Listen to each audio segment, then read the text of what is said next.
Josh Heikkila? Heikkila, that's correct. Are you Finnish? Yes, it is Finnish. Most people think it's Hawaiian, but it's actually Finnish. Is that why you're so tall? I would like to think so. You know, God only grows us until we're perfect. And it's, So you got perfect sooner. seems like it took you a That's while. Do you sell whole life insurance? I do sell I whole heard life it's a insurance. Cutting right to the chase. Perfect. Whole life insurance, the short answer is no, right? But it's one of those things where, just like a lot of other different things, right? You have people that, I would say it this way, whole life insurance in and of itself is not a scam. However, it is a tool or something that people could use to scam you with, if that makes sense. So of course, just like a lot of other things, you have people that know how it works and can design it and manipulate it in such a way that's better for the insurance agent or the company or whatever else it may be. You might have people who don't know what the heck they're doing, right? And just kind of go out there and hoping that they'll make a check, and then it's, kind of up to the client at that point, right? And you've got a couple other different versions of it too that people use, where it just doesn't quite make sense for the client as a whole. So that's why one of the important things that we, do with this thing as we implement that into clients' plans, right? There's a lot of education that goes into it. There's a lot of design and specific catering to their financial plan to see if that's something that does make sense into their financial plan. So you're designing the policy around the individual? Correct. And I tell people that even just with our financial planning in general. I can't sit here and go, I'm a business owner with a wife and 2 kids, and my financial plan should look exactly like yours or exactly like this other person's, right, who's a single 9-to-5 worker or whatever else it may be. The whole plan's different. So the whole life insurance stuff has to be catered the same way. You might have people that, for all intents and purposes, care much more about just the cash value side of things. They're single, don't need a ton of death benefit, don't need any at all, right? And so you can design a policy that caters much more to that cash value than having death benefit. You've got some people that, they've got a family of 3, 4, 5 kids or whatever else. That death benefit factor is very important, and you have to make sure that you cater to that, right? It is equally as important, to have that death benefit for protection, for legacy, for generational wealth, those things as well. So every single policy that we do is specifically designed to the situation, whereas you might find some other places that a whole life insurance policy there is, pay us this much, you've got $25,000 that's good for, final expenses, and that's it, right? So how are you different from Dave Ramsey? A lot of ways. I think one, Dave Ramsey in and of itself, I think, is a phenomenal program specifically for that debt situation, right? Where people who are buried into debt or have a little bit of debt and they need to get from negative to zero. I think a lot of that stuff's phenomenal. A lot of our debt consolidation, debt payment advice is going to be pretty similar. Honestly, I feel like most financial educators, debt pay down situations, we can all agree that that's a pretty good program. It makes a lot of sense. No one really deviates from it much at all. It's when you go from zero and up where you're going to have a lot of those different pieces, right? And so Dave Ramsey talks about buy term, invest the difference. He thinks whole life insurance is a scam. The payday lender of the middle class, to be more specific. Yeah, and I think, I think everybody's entitled to their opinion. I think there's a couple pieces to it. One, like I said, there are bad apples out there. There are people who do get scammed. There are people who do get put into something that the agent probably had every good intention in the world, but just didn't quite know what they were doing. And so you get into something that it's not quite that beneficial, for the client as a whole. The other half of it too is that Dave Ramsey's whole shtick is no debt, no collateral, no loans, none of that stuff. One of the most powerful tools with this whole life insurance, for the people that don't know, you're paying the premium, it accumulates cash value in the policy. You have access to that cash value via a loan from the insurance company. So they sit there and say, you have X amount of dollars in cash value in this policy. We'll give you a loan for that amount, and we're going to hold your cash value as collateral. So you're borrowing from someone. Dave Ramsey just says no, never. I don't know if you saw the TikTok or whatever from end of last year or whatever, where someone was like, I'll give you $10 million at 0 interest. Would you take it? And he's like, no. Oh, yeah. Yeah, there's no borrowing under no circumstances, whatever. So really, his whole strategy, there's no reason for any sort of leverage, right, whatsoever. He got burned early on in life, and so he went to the other side and said, no, I'm not doing any of it. That's fine, right? The other part of it too is, and I don't think this is necessarily a fault of Dave Ramsey, he's so big, right? And he's got to see so many different people or so many people come through the program. It's very cookie cutter. It's very, here's my baby steps, which again, from a debt perspective, works. And then you've got, okay, now that you're at this place, just save X amount of dollars, put it into this place, do this thing, you're done, right? Very cookie cutter. I think what helps us and what makes us different, and I would say better in this situation, is I have to meet you where you're at and go, here's your situation. We can do these concepts in order, but the dollar amount changes, the time frame changes, what specific strategy works and what spot changes. It's much more personal and catered to you. So how do I, as just the peasant consumer, differentiate the whole life insurance salesman from the financial advisor who offers whole life insurance as part of the plan? That's a great question.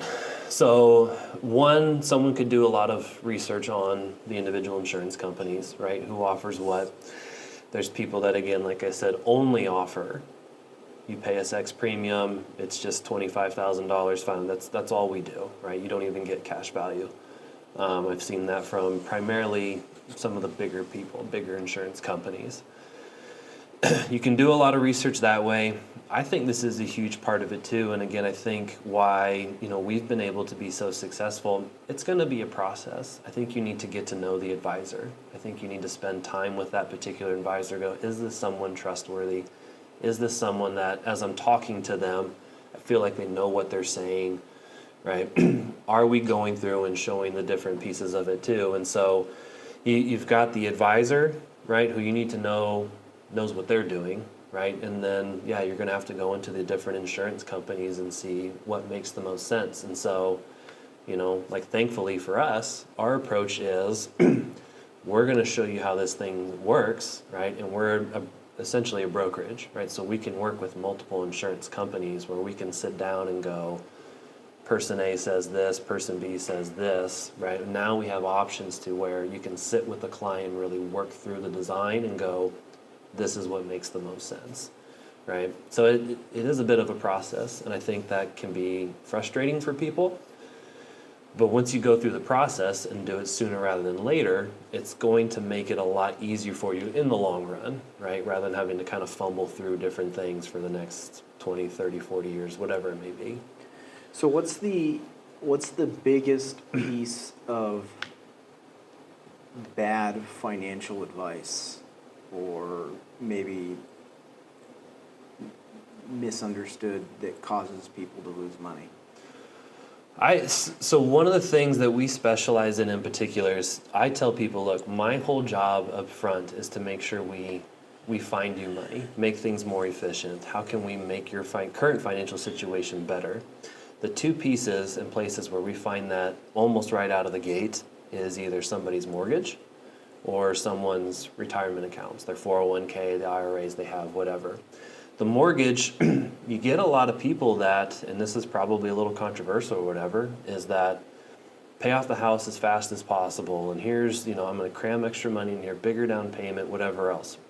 Again, a mortgage is such a huge piece of somebody's financial plan. You have to figure out how much can I afford, how much house do I need, the long-term impact of everything. It's very circumstantial, right? But people apply that cookie cutter approach to, I'm just going to throw a bunch of money into this house, and that should save me money, right? And oftentimes we will sit with clients and show them a whole hour-long lesson. We'll do the math in front of them on the computer. Here's this down payment versus this down payment. Here's a 30-year versus a 15-year, the interest rates. And show them, more often than not, I did it Friday with another kid who's gonna buy a house. I said, you wanna pay off your house as fast as possible? Yep, we did a 15-year. I said, cool. I'll do a 30-year and I'll pay your house off in 14 years. And I showed it to him. The math behind that is where you're putting the money, right? So I think a lot of people get hung up on that. They put the money into the house. For all intents and purposes, you can't get to it without a refi, HELOC, or selling your home, right? And so we lose out on, that's more so losing on the opportunity to earn interest, right? So are you investing the difference between the 15 or the 30, or how are you paying it off in 14 years? Yeah, so, and it's a little bit tougher now with where interest rates are, right? When you talk about an interest rate that's at like 5-6%, it's hard for me to say, let's put your money into something else that I know every year is going to earn 7, 8, or 9, right? It's tough to do, right?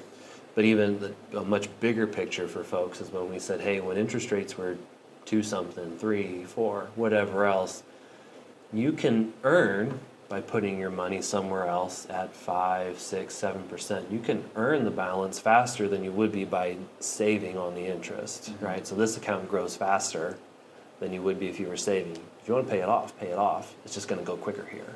Plus, it's relatively liquid. And that's what we'll sit and tell people is like 15 years from now, Jack and Jill, you know, is what we call them, right?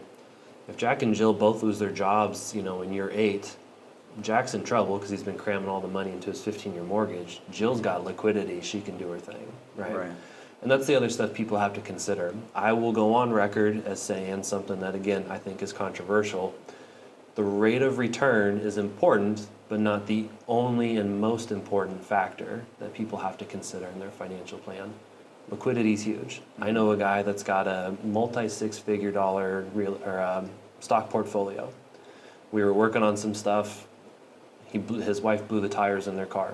Had to totally change his lifestyle for the next 3 months because he didn't have cash on hand, right? And we had to stop what we were doing, even though he had $300,000 in the bank. Yeah. Right? So it's just those different things that people have to think of. And so then the other huge one is like the 401ks, IRAs, those kinds of things. It's multifaceted. Some people just sign up for their 401k. It's the paper they got, like, yeah, sure, whatever. I don't know what I'm doing, right? And they take whatever match they get. You get 2 different kinds of tax treatment, right? Tax deferred or after tax, the Roth, right? Which one makes the sense for most people? You have to do the math on that. There are a lot of people who are going to kick the bucket down the road. I'm saving taxes today. 30, 35 years from now, they're going to get the tax bill, you know, when it comes time to take the money out. I don't know what tax brackets are going to be. I don't know what deductions you're going to have, but it's probably going to be higher taxes. I know you're going to have more money in that account. Yeah. Your deductions are probably gone. You're probably going to pay more taxes later, right? Can you fix that now? The contributions are a big piece. Are you way over contributing? That's a thing, right? You know, and what kind of impact does that employer match have? Those kinds of things. Again, it was last Thursday. I met with a kid, young kid, did exactly that. They handed me a piece of paper, I signed on it and said, cool. He was doing good on the match, but I showed him, you know, based on this tax situation, if you just did only this for the next 30 years, you're writing Uncle Sam a check for an extra $50,000 just because you set it up this way. And that's huge, right? Which I would always tell people, like, rate of return, I get it. If I could sit here and write you a check for $50,000 to change your tax status on your 401k, would you do it? Probably. Probably, right? What's the name of your company? Mountain Financial.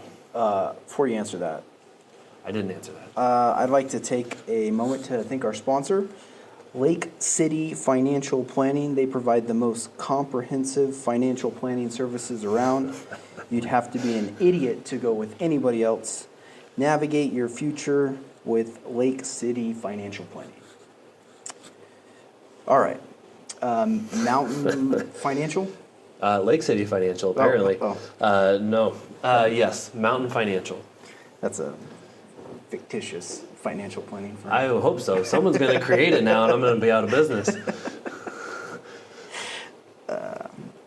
Okay, let me make a gross, fictional, far-fetched, completely fabricated assumption that I'm an idiot and that I don't know what I'm doing with my money. Completely unreasonable. Yeah. What would you do to help me?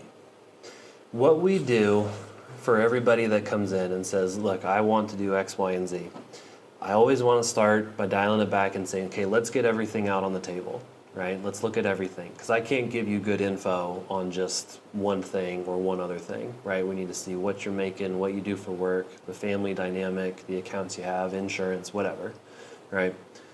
What we do is we take all those pieces and put them on the table and start looking for the things that I mentioned. How can we make things more efficient, right? Where can we save on interest, taxes, fees, right? Get you out of bad investments, those kinds of things. Or if we're starting out, okay, how can we grow faster by putting money one place or another? I do care a lot about that liquidity, right? Do you have money in accounts or money in the house or whatever else where we can get access to it? Or if I've got cash, where can I invest it where I still have access to it, right? From a foundational standpoint, I want to minimize the risk as much as we possibly can, right? Have a core foundational financial plan that's nice, solid, safe, good for you and your family. The safety nets are in place with insurance, those kinds of things. If we want to be aggressive from there, right, then fine, let's be more aggressive at that point, right? And then we do a ton of education along the way as well. So we're going to look at all the different areas, advise on all the different areas, and if it's something that we don't do in-house, we'll bring an expert like yourself in on a mortgage deal or whatever else it may be, right? And really fine-tune people's financial plan to get very specific and just be more efficient, right? Work with them on those things, with them on liquidity, work with them on risk, right? Whatever we come up with, we'll present and share to the client. We'll do all the math together. We'll teach why we're saying what we're saying, right? And then the client gets to choose. I want to do this. Let's do more. Let's do less. That's fine. What do you say to the people who say most financial planners are sex offenders? Not this one. That's fantastic. Not this one. I can't speak to everyone else. Okay. Well, on that note, statistically speaking, someone watching is a sex offender. Do you have any financial advice that might be unique to them? Get yourself in a financial situation where you can buy a home in a good place and you don't live near those people. Talk to Brett to get you a loan for a good area of town.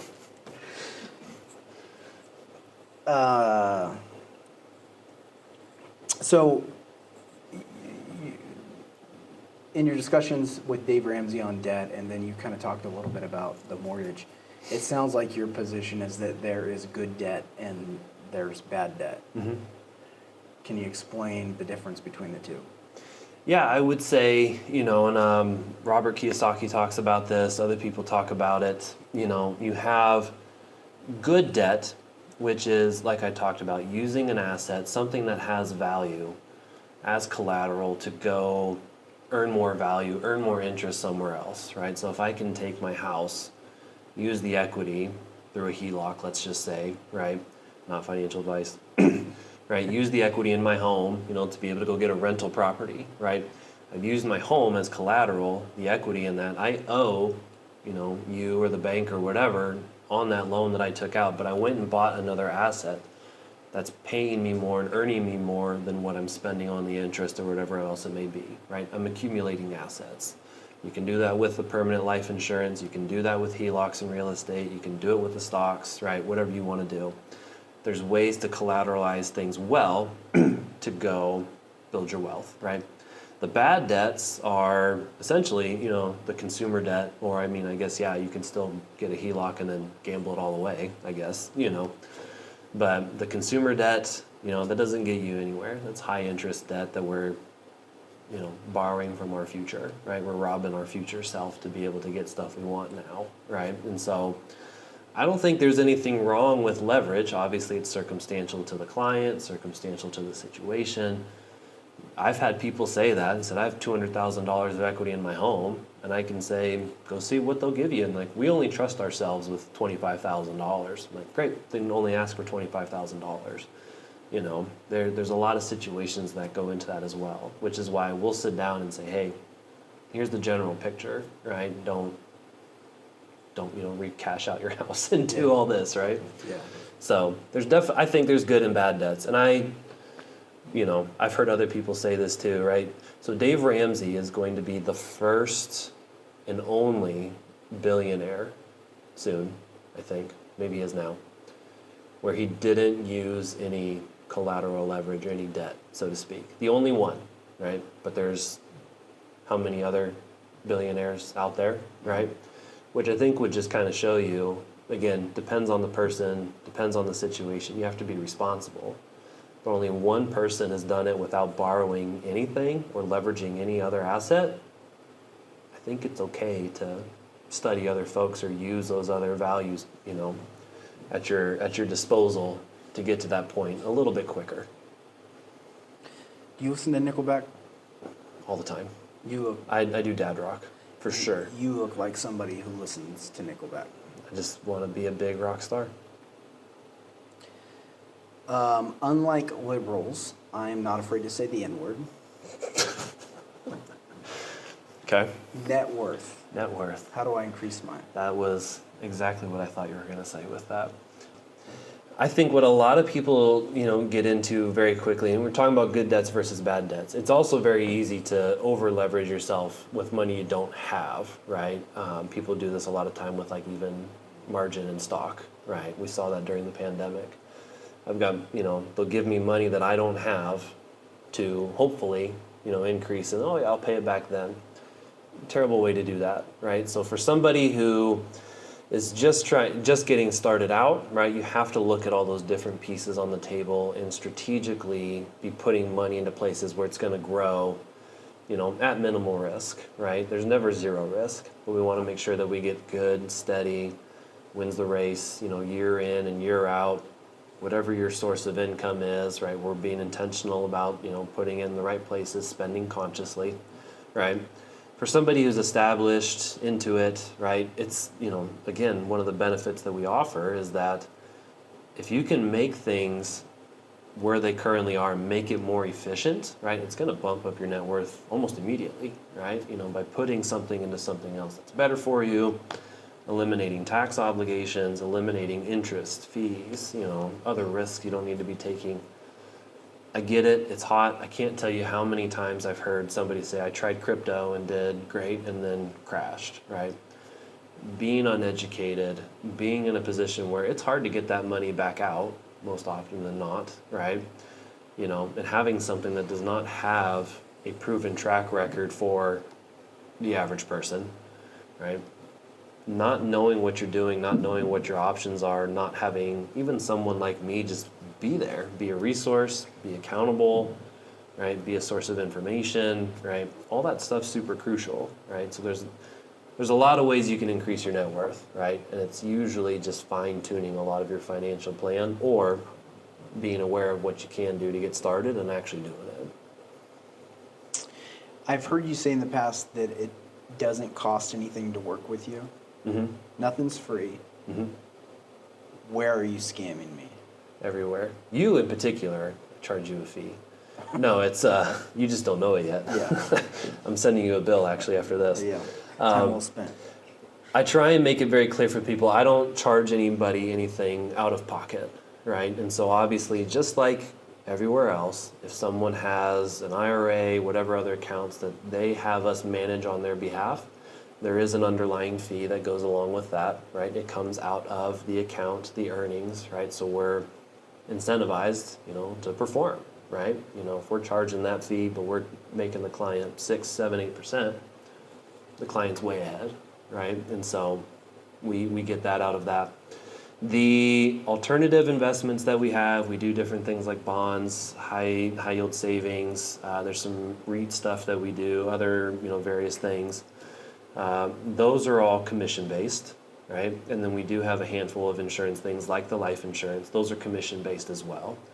right? So the insurance company is going to pay us a commission based on whatever it is you do. That is obviously a kind of a touchy subject for people and the commission thing, and they think, we push that. One, that's why we offer all the different things so that we can plug people into the right spot where, I don't have to try and fit them into something that may or may not work. Two, like I said, we do all the math together, right? We're gonna sit down, why are we putting X amount of dollars into what places, right? And I'll sit here and say, here client, this is what we said. They can say, sounds good. They can say, let's do more, that's fine. Or I feel comfortable doing a little bit less, or let's do something a little bit different. Okay, I don't mind that, right? And so all of that stuff is done in front of the clients. I've even had people where they're like, so how much money are you gonna make? And I'll tell them right then and there, do a little calculation, that's fine. We're a fiduciary firm, right? So hopefully by the time we've all worked together that people know I have their best interest, we've earned their trust, right? Again, all the math is done in front of them, but even if, for some reason we weren't, we're a fiduciary firm. We're legally obligated to operate in your best interest, right? Not all of us can rely purely on our good looks.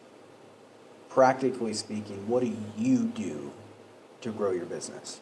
I appreciate the sentiment, but my good looks have gotten me nowhere, right? So, no, one of the things that, I still do a little bit of just cold outreach, and saying, hey, can I help you? And that was kind of how I started, the friends and family, all that good stuff, right? I am so fortunate to be able to have, been able to build a network of clientele, of referral partners, through things like networking groups, social media groups, whatever else it may be, to earn referrals and those kinds of things. The one thing that, and I would probably recommend this to any business owner, anybody in kind of our space, the thing that has been the number one most successful thing for me and how I grow my business is what we did, right? Whatever random interaction it may be, whether it's bumping into each other in person or online, right? Can I buy you coffee? Can we get together and just have a conversation, get to know one another? What are you up to? How can I help, right? And then things happen, right? I've had so many times where I've sat down in those coffees one-to-one and people go, this mattered.